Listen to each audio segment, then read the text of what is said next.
Baik. Well, thank you very much, Mas Nadiem. Thank you very, very much indeed. It's an honor to be talking with you today. Thank you. Thanks very much for attending this Indonesian Scholars Association's event. My name is Bagus, and I am an assistant professor at the University of Nottingham at the moment. And I'm very looking forward to talk to you about some of the issues pertaining to Indonesia's research and education. In particular, now that we are having a pandemic since the last 2 years, it has put a halt to pretty much everything that we've done so far, but we want to look forward. So Indonesia has the big dream to become one of the big guys in 2045, one of the G4 countries. And I believe technology has a role, has a main role in there. So I would like to know, first of all, what would be the roadmap for Indonesian research in 2045? I believe in 2045, we will all be in our 50s, so we're still going to be there. So what is going to be like in 2045?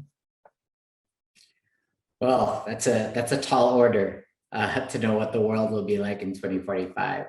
I think we're entering a period in which the complexity is going to be overwhelming for us to even predict what's going to happen. I think a few things that are most pressing and urgent, outside of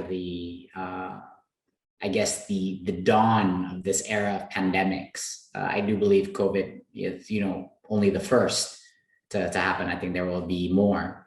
Outside of this, I think climate change is probably the most daunting challenge of our generation. It's a political challenge. It's a scientific challenge. And it's more than anything, it's a humanitarian challenge. I don't think most of the world realizes yet that a huge amount of the natural disasters that are happening in Indonesia and globally are directly contributed by climate change. So I think that the pandemics is one theme of priority that needs to constantly be tackled, and the underlying health issues. The second is climate change, which cuts across so many different sectors on what to do there, which will create probably the most massive challenge, not even of our generation, I would say in multiple generations. This is probably the biggest challenge. I think we have another big challenge ahead of us in the disruptive power of technology and what to do with the dawn of AI, with the dawn of automation and machine learning, and the impact, both positive and negative, that will affect us. So I think that within the climate change piece itself, I think we have so many sub pieces that are incredibly important for Indonesia. One is then directly related to how we use our land, and how efficiently we can use our land is going to be extremely important in all types of crisis. The first and foremost thing to protect is to be able to feed yourself, right? And climate change directly threatens that. And so I think agricultural technology and science will come front, stage, and center. Renewable energy, science and research will come front, right, and center. I think that transitioning our electrical grid to move away from fossil fuels will be one of the biggest short-term challenges and political challenges that we will need to overcome to shift to a different type of power source. So those are all very big, meaty chunks. There's another piece I would say on the research side that is extremely important, is related to climate change again, is how to both create value add and protect biodiversity in Indonesia. So you start noticing that this whole climate change challenge and issue drops into multiple sub buckets of things that need to be addressed through research and innovation. And I believe that those will be the areas that we need to do upfront investment now. And it will have to be a very different type of research than I think we're used to. I think it will need to be a far more collaborative based research with industry players, with independent research institutes, as well as communities all across Indonesia to make this successful. So on the digital side and on the technology side, I think that, you know, we need a lot of research to be spent on how AI and machine learning can help us solve some of the biggest challenges in our time, both health, climate change, infrastructure issues, transportation. I think that on its own, it's a tool to solve problems, but we need to figure out a way fast of how to use that tool and to get the data, the rich data, to help us solve some of the problems that I'm pretty sure, you know, not even the best brains of the world can solve without the support of machine learning algorithms. So I think that we need to invest a significant amount of research in how humans can use these tools. The tools are there. The hard part is getting the clean data, knowing how to manipulate the data, how to gain insights from the data. And I don't think that many people realize this, but you know, I think machine learning algorithms are they're like living creatures. They grow, they become useful, but they also die.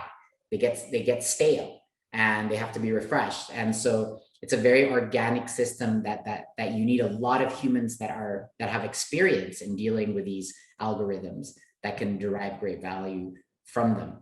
And then we need to figure out what to do about all the jobs that are going to be replaced with automation and technology. So it's a very interesting time where at the same time technology can create so much productivity, economic productivity, efficiency. It can solve some of our most pressing problems, but at the same time, it can also create some massive structural economic problems as well that we need to find some form of a solution to mitigate those disasters. I doubt that there's any way to actually stem the progress of these technologies. In history, we've never seen it happen. That anyone has been successful in rolling back technologies. So I think we have to go on the mitigation side pretty quickly. Unfortunately, I think we have to do exactly the same thing on climate change. We need to already be gearing up while we're trying to solve the global problem of getting to net zero in 2050. I think that we need to be preparing much quicker for mitigation steps to deal with the worst outcomes. Everyone thinks the pandemic was very bad and it hit the world like we've never seen before. I'm not sure people are fully cognizant of how badly climate change will affect communities and societies all over, not just Indonesia, all over the world. So I think those are the most important pieces of research that Indonesia needs to really get at the forefront: health, climate change, biodiversity, and the AI revolution to help solve those problems. Right. I'm very encouraged you singled out climate change as one of the threats, one of the main threats, actually. Now we have to look forward. And also because the COP26 will take place here in Glasgow in October, November. So I hope Indonesia have a bigger role to play there. And I do genuinely think so. From a research standpoint, I think we are home to one of the largest renewable energy resources, one of the greatest potential for carbon capture and storage. We do have a potential to become the main player. But you also mentioned a bit about investment being made in research. Compared to other countries, even compared to other ASEAN countries, Indonesia's research budget is one of the lowest. So how do you strategize? I'm sympathetic to your role because it must be not easy given the limited budget. So how do we strategize to achieve those goals? It's not easy. The answer is that it's not easy at all. You have to do with what you have, right? You have to make the best of what you have. So there's a few strategies, one of which the president has just done, is to centralize all government research within a single entity called BRIN. And each of the respective budgets in each of the ministry and research activities will be centralized in this single research body. So most of the funding and most of the resources will be centralized in a single body. And I think that this will make every rupiah that we spend on research mean much more, rather than having it spread around in all kinds of government institutions. So I think that's an encouraging trend. So in fact, most of the budget will be in this separate entity, actually not in my ministry. So my ministry will handle the budget for university, higher education research, of which actually we have even more researchers than university, but they work together with this national research arm to create the innovative breakthroughs. So I think the first step, what the president did, I think very astutely, was to centralize all the research into one, so that we don't end up distributing our bullets too widespread, and kind of be able to refocus that budget, that limited budget, to make it more effective. The second thing is, I think, we have no option. We have to find a way for industry to double down on research funding, both in our universities and in our research institutes. So we ran this year like a pilot where, I think that we've been trying to experiment with all kinds of different incentives to get industry to participate in higher education research and so on. And it's always been a struggle. So we really simplified a model, and we called it the matching fund. And what we did was we opened it through an online platform. So what we did was we created an online platform called Kedaireka that basically matched university projects with or university researchers with real world problems in industry. And we allocated still, first time we tried it, so we only allocated about 250 billion rupiah to the program, and it got oversubscribed within like 2-3 months.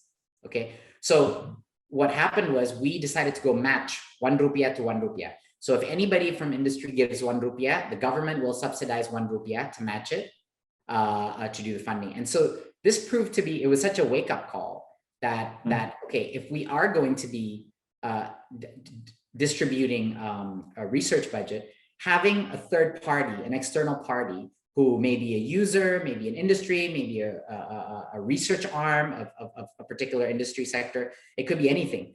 But this kind of mechanism, it has a locking mechanism whereby it ensures that research has some applicability that could have downstream innovations that come out of it. So this was a bit of a breakthrough for us, that we realized that, okay, with this very kind of aggressive incentive, we could really, those companies still have to spend that money, right? Those companies still have to spend that money. So we were, for the whole time, we made the assumption that maybe companies are just not interested in funding research in our universities, et cetera. It turns out, no, it's just the incentive structure was not attractive enough or too complicated before. This was super simple. And they really liked it. It could double down their research efforts. So we see an expansion of this matching fund to become one of the best ways we draw, so that every rupiah the government distributes, we get a rupiah, at least a rupiah from industry, right? From the private sector. Right. So we think that this is a bit of a breakthrough there. What we also did was, it takes then a lot of regulatory flexibility to make this effective. One of the things we did was, one of the key criteria for research is you have to have access to talent. You have to have access to talent who have a passion in a particular field. Ultimately, this is a human endeavor. Research is a human endeavor. And the more passionate people, young people kind of involved in research projects, I think the greater outcomes we will have. So what we did was, when we created this Campus Merdeka policy, we counted immersive research to become a full semester or year-long course that would be fully accredited to a graduate or even undergraduate, to an undergraduate or a graduate degree. So students can go and join a research project for a full semester anywhere. They can go do marine conservation research. They could research a biodiversity project in Papua, or they could go and research rainfall containment in Jakarta for flooding for a whole semester, even extendable to a year, and they would get full credit and they wouldn't have to take any courses in their university. So the Campus Merdeka allows every research project to count as if that student has taken 4 to 5 subjects, because it's immersive, it's collaborative, they're out there solving real world problems, and we believe we place huge amount of value in that kind of education. So now kids can spend up to 3 out of their 8 semesters, all undergraduates, outside of their major, and 2 semesters out of those 3 outside of campus. So if they want to do 2 semesters doing research projects fully immersive, they can do that. And so that's another huge breakthrough. We've essentially unbundled higher education in Indonesia. It is. A lot of people don't realize that the problem of a mismatch between what industry needs and what university produces is not unique to Indonesia. The UK, as you might be well aware, of having the same problem as well. So the UK government tried to incentivize both industry and the university to try to come together. But we fairly have, although not similar, but comparative equality in terms of quality of universities in the UK. That is not the case in Indonesia. When I went to Indonesia the last time, there are 4,500 universities in Indonesia, and the top 10 universities by ranking are all concentrated in Java Island. How do you see this not being problematic, implementing your great initiatives in the context of Indonesian education landscape? Well, it's a challenge. It definitely is. Having said that, the vast majority of the long tail of those universities are quite small universities. So, you know, just to become a little bit more scientifically accurate, the top 10 or top 20 large universities represent a big chunk of the student body. So let's not assume they're not all equal, apples to apples, right?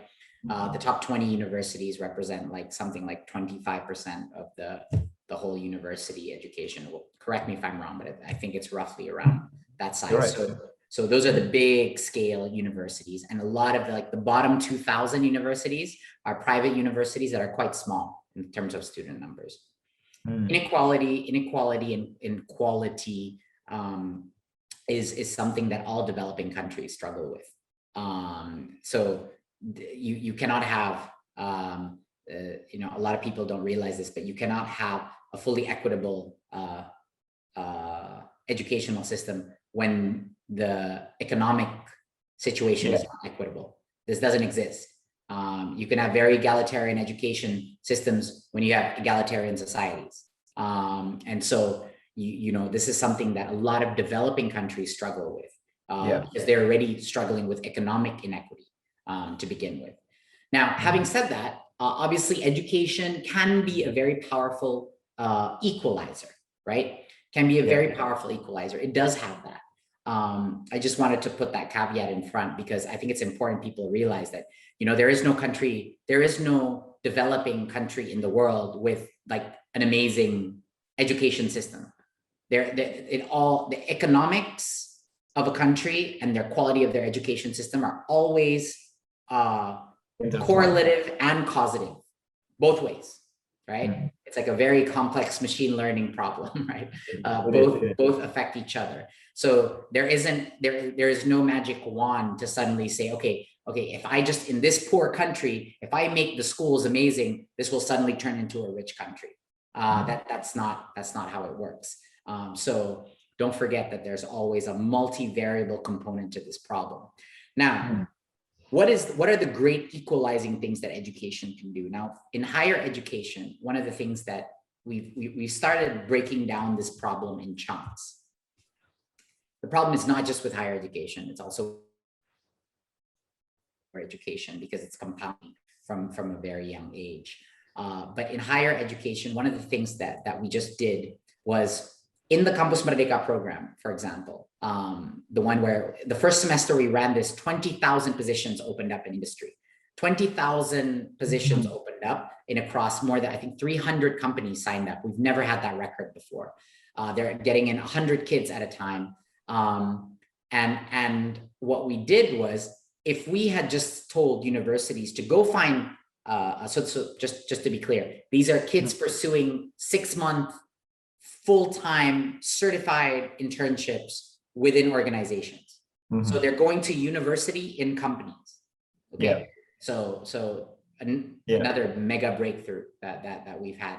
So if we had just told universities, go find your industry partners and do deals, what would happen is that all the top 10, top 20 universities would be able to get all the best companies, and that's it. Yeah. They would only be allowed access to for their own students, naturally, right? They're responsible to their own student body. So what we did was we created instead a full online marketplace. So we went and we digitized the whole process, and we were the ones that certified each of the companies as a ministry. So that any student coming from whatever island, any region in Indonesia have the same chance to apply to these extended, deep, immersive internships. Yes. So you'll have kids from Papua applying, not just the UIs and ITBs and the IPBs applying to them. So this we believe it won't solve all the problems. Obviously, a lot of companies use proxies like school brand name to their application. Of course, this is natural, but this will at least be able to find diamonds in the rough, right? Like finds diamonds in the rough that you didn't know. Just there are brilliant kids all over the country in universities that may not have as big of a reputation, but we have, because the sheer numbers, we have these amazing kids coming from everywhere. And so we think this is a much more democratic process that will allow access for kids in the outer islands, kids in smaller universities to get the same chance, because we're negotiating on the entire university system's behalf, right? We're not letting each university, so they can do that themselves, but we're stepping in and becoming the aggregator ourselves to ensure there's equitable access. One of the other things we did for higher education is we changed the system of, we have this incredible scholarship program that is one of the largest things in our budget for higher education. It's called KIPK, Kuliah, for underprivileged kids whose families don't come from high socioeconomic backgrounds. We give them scholarships in order to be able to attend university. We made a revision on this policy to include the most, so for these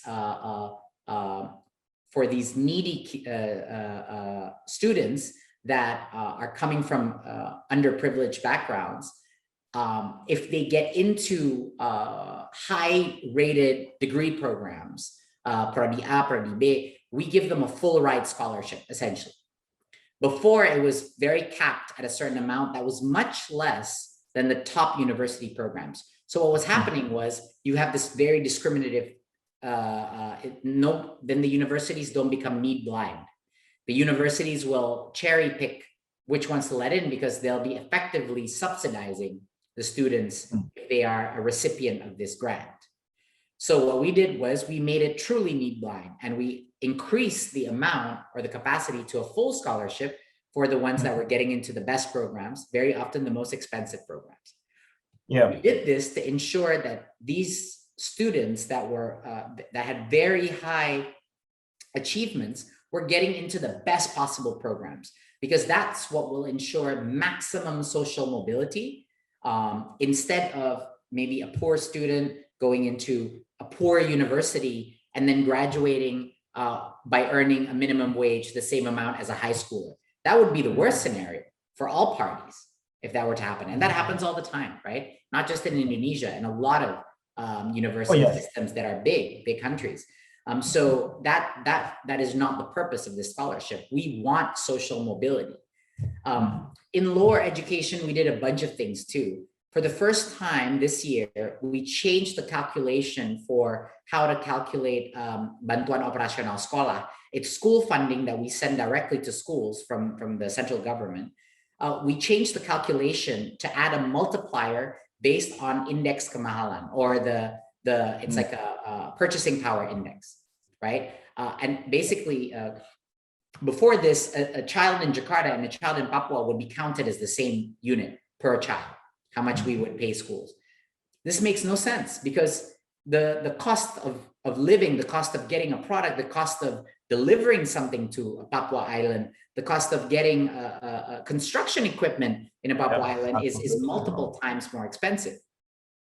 So for the first time this year, we changed that formula, and we negotiated and argued for a much more fair calculation that now schools in islands in Maluku, in Entete, in Papua, their operational funding increased by anywhere from 30 to 100%.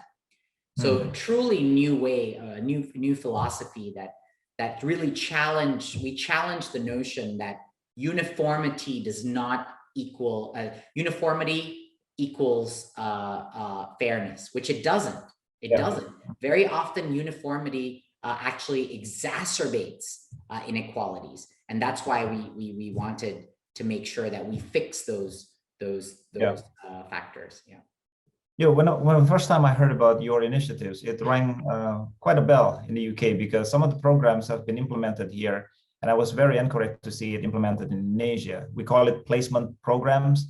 In the university where I teach, students can indeed go for 6 months or even up to 1 year at the company, and then what makes it useful for the university is that the company would then give feedbacks to the curriculum, so that it will teach, for example, typically chemical engineer students don't do coding, which is something I think you would see in quite a disappointment also. But then the company comes back and say, this is a skill that we require. So I think that it would be encouraging to see the same thing implemented in Indonesia. Now, the second part you mentioned about scholarship programs, which I think would be beneficial for people, especially those the most vulnerable one affected by COVID-19. I mean, here we have the problem of catching up. So what should the poorest in society do to catch up with the loss of the education, these precious times that were taken away from them? Yeah, this is a very, very daunting challenge where both government and civil society really need to step up. I think everybody needs to step up, right? The teachers need to step up as individuals. The parents need to step up as individuals. And then the local government and the ministry and the central government also needs to play a very visible role here. I think a few ways of catch up. One of the ways is to ensure that we do provide equal access to digital resources. Okay, that's the first one. Now, this won't solve all inequalities, and some areas have bigger challenges than others, but ensuring that our schools have the same equal access to materials, teacher training programs and stuff that are available online. They're able to access an expert in a field that they need help with, etc. So digital access to schools, that's kind of your first minimum equalizer that needs to happen. So we are now distributing from our ministry, digitalization of schools has become a priority. From the other ministry of Kominfo, increasing internet access to these educational institutions across our most outer regions is now a top priority in the next to be completed in the next 2 to 3 years. So that's good news. Now, the second part of catch up is, at the end of the day, you have to send humans. You also have to send humans. It won't be just enough for teachers teachers need help. And one of the biggest programs that we have is this year we are sending 35,000 students, college students, undergraduates, to go for Campus Merdeka program in schools called Kampus Mengajar. So Kampus Mengajar is you're there for a full semester, helping kids catch up on numeracy, literacy, right? And character development. passion activities and so on.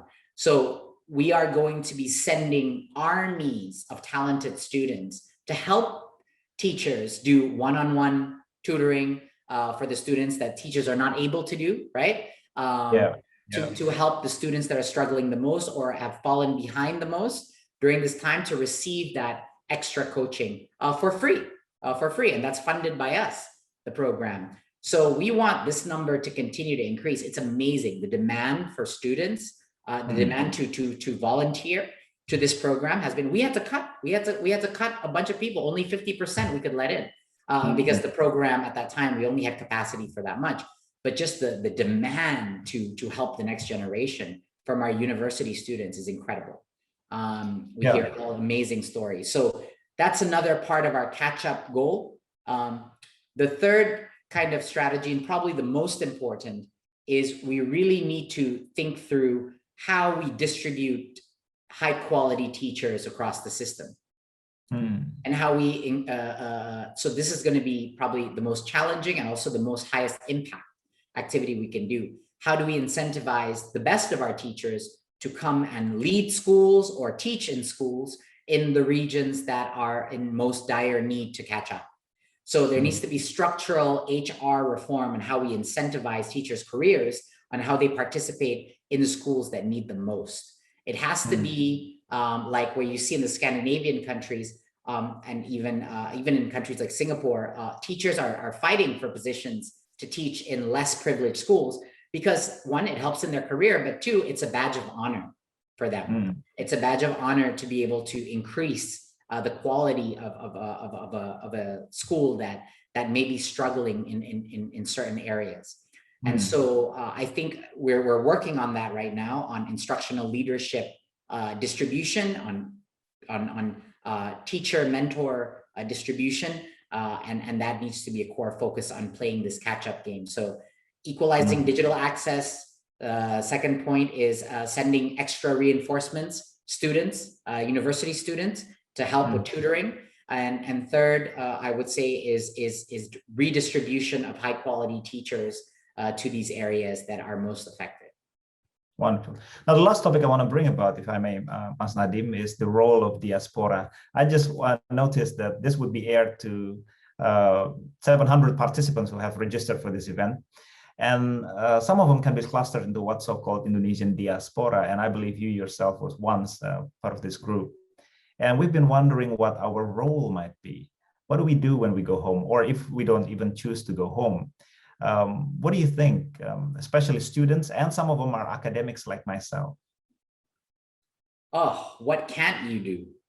That's the harder, that's the harder problem. Oh my God, there's so many things that diaspora can do. They are in such a privileged position, having a global perspective, being able to see problems in Indonesia from a global perspective, from a new lens. I was only, I was able to see objects differently in my previous career. I was able to see objects as of extremely high value sector of society, simply because I had spent time outside and realized how much I needed objects wherever I went around the world, but didn't have them. And so having that global perspective sheds light on so many opportunities in Indonesia. The more problems there in Indonesia, the more opportunities to contribute. We can do many things. You can support the Merdeka Belajar initiative because Merdeka Belajar, Kampus Merdeka, you can do now, LPDP now funds full semesters, not just degree programs, which not everyone has access to. You can do one semester abroad in a foreign university or in a foreign research project, whatever it is. So the diaspora can do so much in curating and aggregating all of these programs and putting them all online on our platform so that Indonesian students can get access to it. If they get in, they can get funding to it too from LPDP. So give your brothers and sisters who are in Indonesia a shot of what you experience, right? By curating in your respective universities, your cities, get together with your friends and say, all right, here's all the semester-long activities that we've curated from all of our universities. Let's package them together, talk to each of the faculty members and say, hey, we want to market this to the Indonesia program. They have scholarships for this. Are you interested?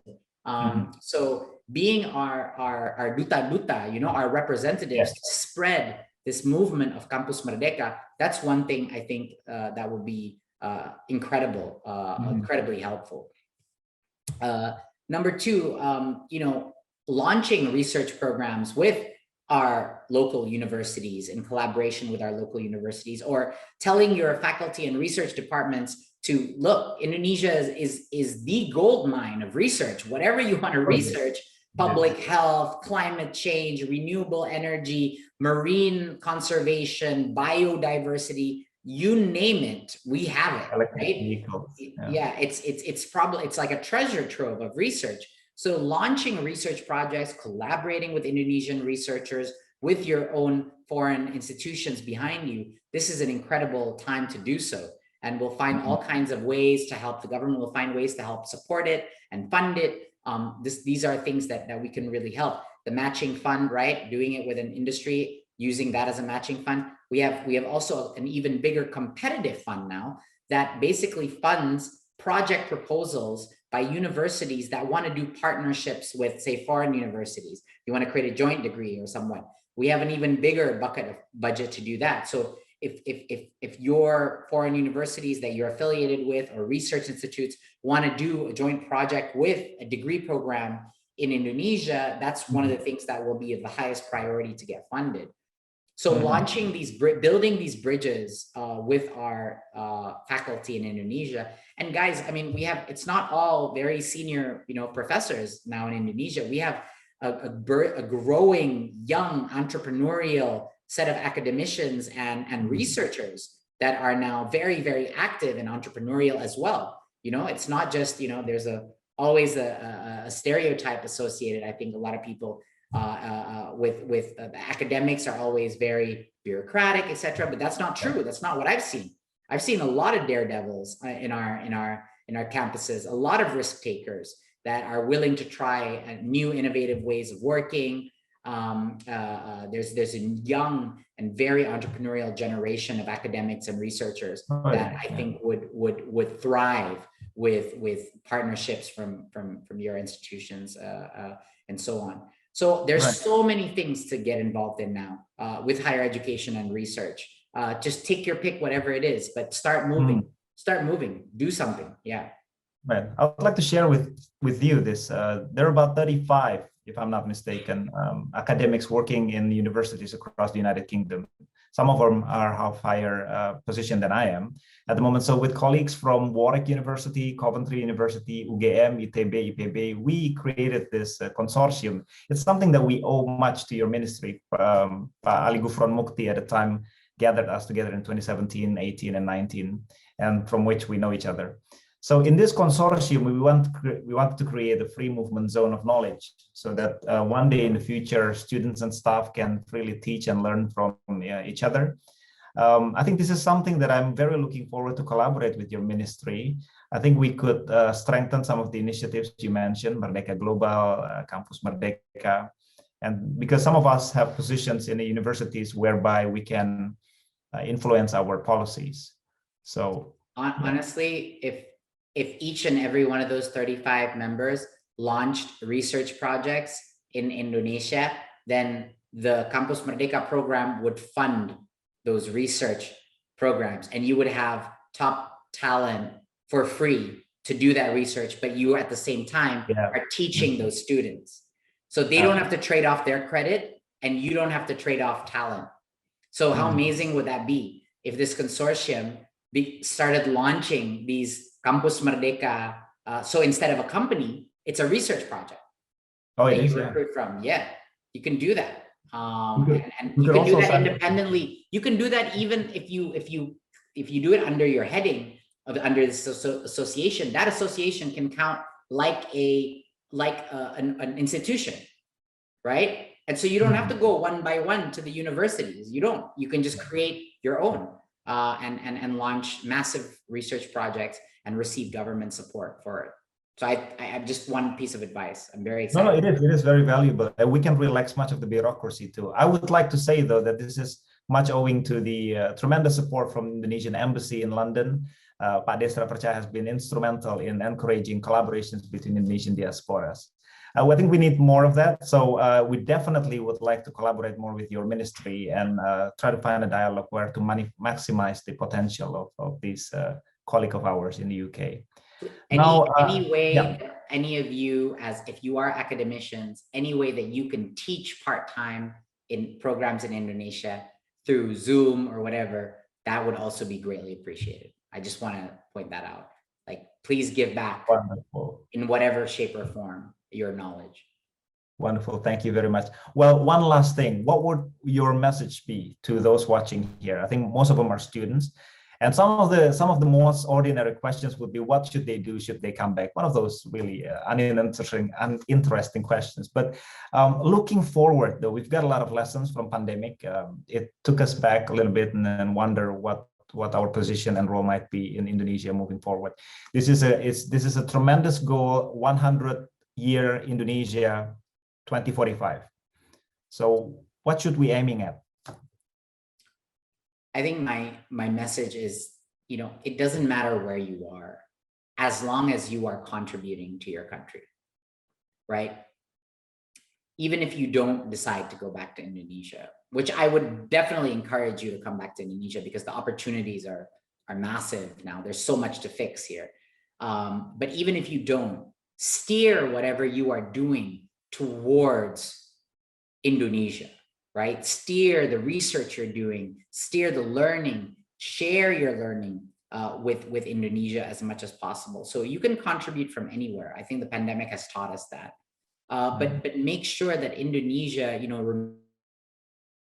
remains close to your heart, that contributing, because the country really does need your help. That's why I came back. That's why I'm serving right now.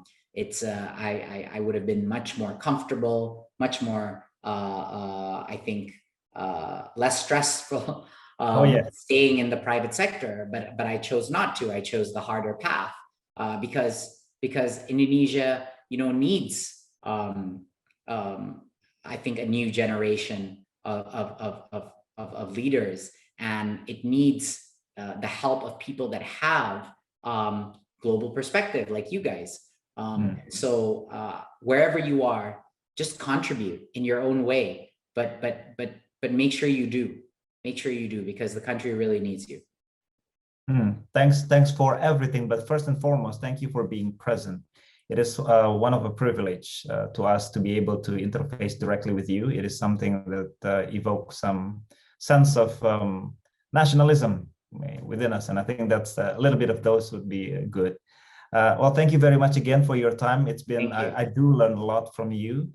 And then I hope you have a good day and all the best to your family, and stay safe. Thank you so much. It's been a pleasure to be here. Thank you. Thank you very much.